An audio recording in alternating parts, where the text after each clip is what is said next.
Nous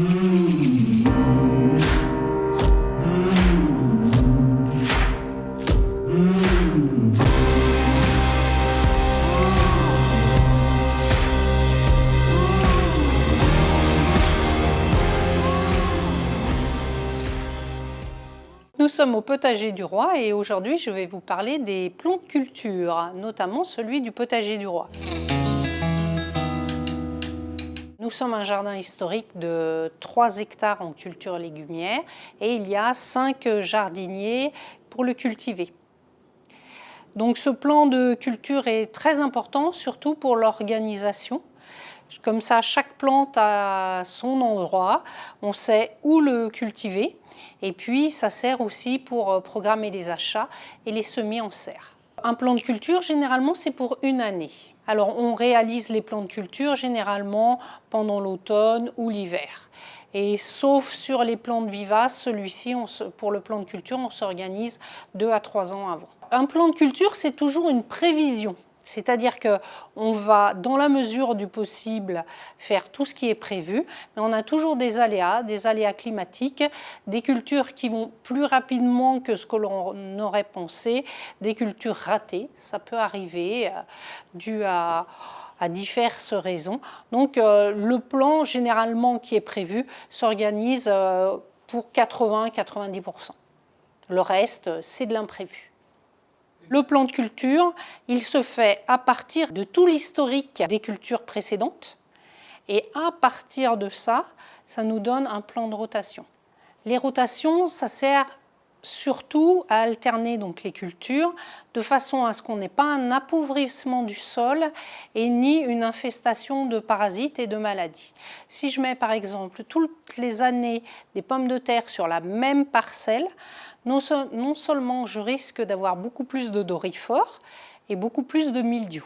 Donc c'est pour ça que les cultures de pommes de terre, qui sont des cultures assez sensibles, on va faire une alternance sur une même parcelle d'au moins 4 années.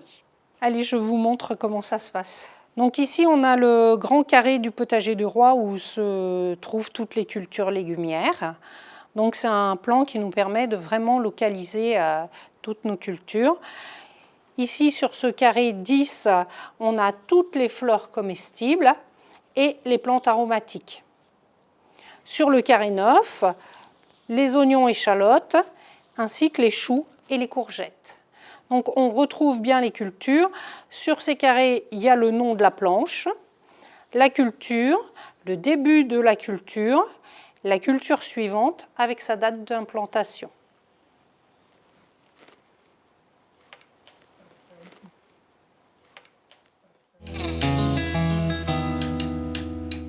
Alors ici, on est devant des planches de culture dont les rotations sont des rotations très courtes.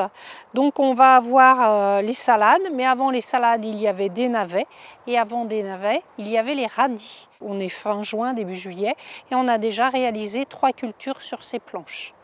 Donc il est vraiment très important de planifier toutes les cultures pour savoir comment les enchaîner et les placer et avoir les semis suffisants. Pour un jardin, on va dire, plus petit, effectivement, le plan de culture, c'est un plan de culture, on va dire, différent. Ce qui me paraît essentiel, c'est de noter au fur et à mesure que l'on réalise des cultures, ce que l'on a fait et où cela est placé. Comme ça, l'année d'après, on sait quelle culture était à tel endroit et ça nous permet d'organiser son jardin. Les salades, on va dire les petites betteraves, ça c'est des plantes un peu moins sensibles. Donc si on met 2 salades à la suite, c'est pas gênant. Le plan de culture, de toute façon, il nous permet d'anticiper tout ce qu'on veut. Il nous permet d'anticiper les engrais verts, les apports organiques. Si je veux planter des vivaces, ça me permet d'immobiliser mon sol et de me consacrer justement qu'au désherbage et à l'apport de matière organique à cet endroit-là. Évidemment, j'organise tout, que ce soit du semis, la préparation du sol, les commandes, jusqu'aux plantations.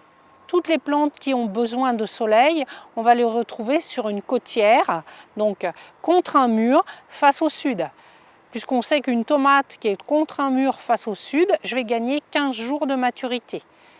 Donc je vais aussi essayer de gagner en exposition, de gagner en organisation. Le plan de culture, c'est vraiment gagner du temps pour après être serein, parce que quand c'est le printemps, eh ben, on n'a pas besoin de se poser toutes ces questions. Tout est organisé à l'avance pendant l'automne et l'hiver. Alors ici, nous sommes dans le jardin de la formation continue. Donc c'est un petit jardin qui fait environ 30 mètres carrés, où il y a une vingtaine d'espèces, de variétés de légumes. Donc c'est une échelle, on va dire, plus potager familiale. On a quand même maintenu les cultures en planche, mais on voit que sur une même planche, on a plusieurs cultures. Donc pour quelqu'un qui a un petit potager, ce qui est important, c'est d'avoir un carnet où il note quotidiennement toutes les plantations qu'il a faites pour se souvenir. Pendant 4 ans, c'est toujours très dur de se souvenir où on a mis les pommes de terre. Comme ça, il se souvient et on ne remet pas pendant 4 années les tomates au même endroit ou les pommes de terre au même endroit. En plus, ça permet d'organiser souvent les cultures de vivaces. On va les regrouper à un endroit et c'est aussi sympathique. Nous, le potager du roi, il est grand. On ne peut pas se souvenir de tout, mais un particulier, il peut aussi oublier « Ah oui, j'ai planté mes asperges il y a 8 ans et il va falloir que j'anticipe à planter d'autres asperges. » Question de temps, ça c'est très personnel. Il y a des gens qui aiment être toujours dans leur jardin, qui ont du temps et qui passent beaucoup de temps. Et ça se voit sur un jardin. Et puis il y a les gens qui préfèrent laisser le jardin un peu plus libre, qui ont un peu moins de temps, qui passent moins de temps, mais bon, qui vont quand même récolter quelques haricots, quelques courgettes et se faire plaisir.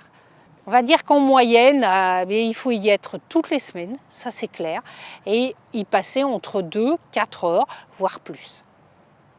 Alors après l'hiver, moins, mais là en saison, il faut y passer du temps dans un potager.